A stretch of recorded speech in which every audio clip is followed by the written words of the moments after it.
Bueno, bienvenidos. Hoy día en el video que vamos a revisar vamos a hacer mención a las pruebas de evaluación cardiorrespiratoria y en específico vamos a hacer un protocolo que se denomina protocolo de Bruce y que es un test de esfuerzo máximo, y en una segunda parte vamos a revisar un test submáximo que vamos a realizar en el ciclo ergómetro o bicicleta.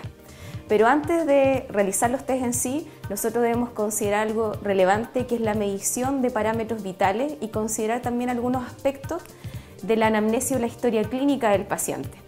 No vamos a entrar en detalle cuáles son las partes en sí de la anamnesis, pero no olvidar que es necesario pesquisar los datos personales del usuario. Entre ellos lo principal es la edad, aparte del nombre, y en este caso para la realización de las pruebas necesitamos considerar también el peso y la talla, por lo cual ahora nosotros vamos a continuar con la medición, y lo primero que vamos a hacer es realizar la medición que corresponde a la frecuencia cardíaca. Lo vamos a hacer a través de la oximetría de pulso. Cabe mencionar que la frecuencia cardíaca nosotros también la podemos realizar de forma manual a través de la detección de los pulsos en diferentes regiones del cuerpo. A través de este aparato nosotros no solamente obtenemos el valor de la frecuencia cardíaca, sino que también encontramos el valor de la saturación de oxígeno. En este caso, para Beatriz, su saturación es del 99% y su frecuencia cardíaca es de 89 latidos por minuto. Una vez que registramos esos parámetros, consideramos al mismo tiempo hacer la toma de la presión arterial, como nosotros revisamos en laboratorios anteriores. Para realizar una correcta evaluación de la presión, tenemos que considerar una fase previa a la toma en sí. Y para esto nosotros revisamos que el método más efectivo era el método palpatorio, en el cual nosotros determinamos el límite en el cual nosotros vamos a hacer la insuflación para considerar la valoración de esta presión arterial.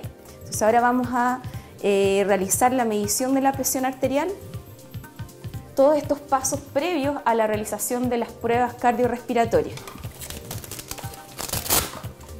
Lo ideal es que la persona esté con el brazo descubierto, y además cuando nosotros colocamos el manguito del toma presión, esto debiese estar, debiese estar por encima de este pliegue, más o menos 3 a 4 dedos,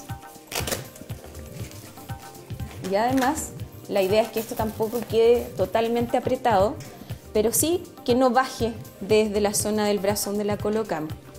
Entonces, para considerar el método palpatorio, nosotros tenemos que ubicar primero el pulso a nivel radial. Una vez que identificamos el pulso, vamos a continuar con la primera etapa del método palpatorio. La idea es considerar como límite cuando nosotros dejamos de sentir este pulso en el pulpejo de los dedos. Entonces vamos a continuar con esa etapa.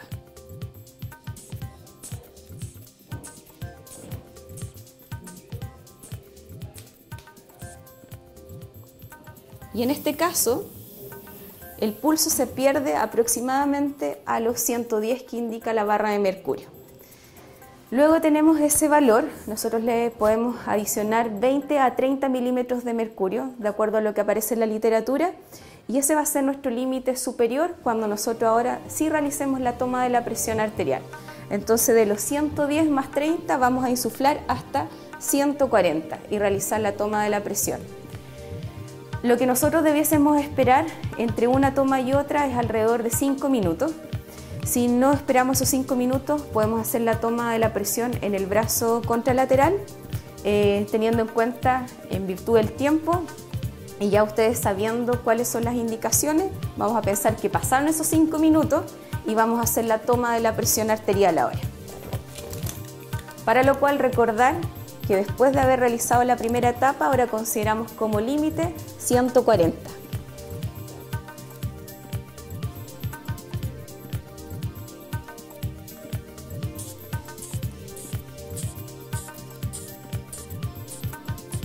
Llegamos a 140 y suavemente giramos la perilla.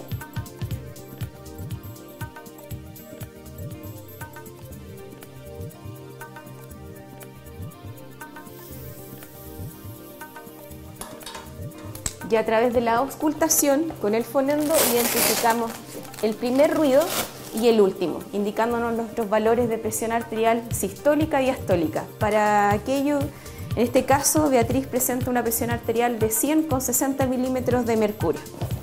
Entonces, una vez que anotamos estos valores, nos quedaría ahora considerar la medición de la frecuencia respiratoria y aplicar la escala de Born, que es una escala que nos permite evaluar de forma subjetiva la disnea o la sensación de falta de aire o de ahogo que puede relatar en otras palabras el usuario.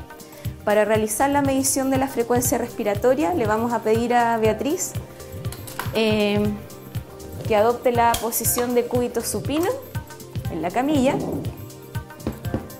Y como ya lo hemos conversado en otras ocasiones, lo ideal es que cuando nosotros evaluemos la frecuencia respiratoria, la persona no tiene que darse cuenta, en otras palabras, que nosotros estamos haciendo medición de esta. Por lo tanto, tenemos que tratar de hacerlo de la forma más indirecta posible para que ella no modifique su patrón respiratorio. Por lo tanto, lo que pueden hacer ustedes es a lo mejor colocar el oxímetro de pulso, para así la persona en realidad se desconcentra un poco y no sabe que estamos haciendo en sí la medición de la frecuencia respiratoria. Y esta frecuencia respiratoria nosotros la tenemos que tomar en el lapso de 1 minuto. En la frecuencia respiratoria, si ustedes se fijan, hay movimientos de acuerdo al patrón respiratorio.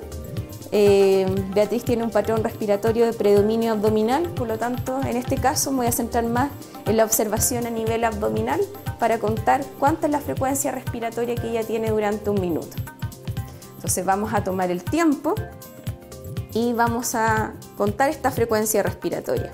Si ustedes se fijan, cada vez que existe una expansión del tórax, hay una inspiración, después expira, inspira. Ahí hay un ciclo respiratorio, de una inspiración a otra. Y eso lo vamos a pesquisar durante el lapso de 1 minuto.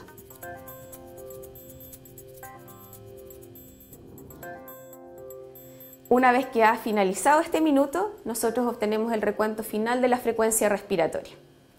Y lo último que nos queda dentro de las mediciones más importantes antes de realizar los test es preguntarle a Beatriz cuál es la sensación de cansancio que ella presenta a través de la escala de Born.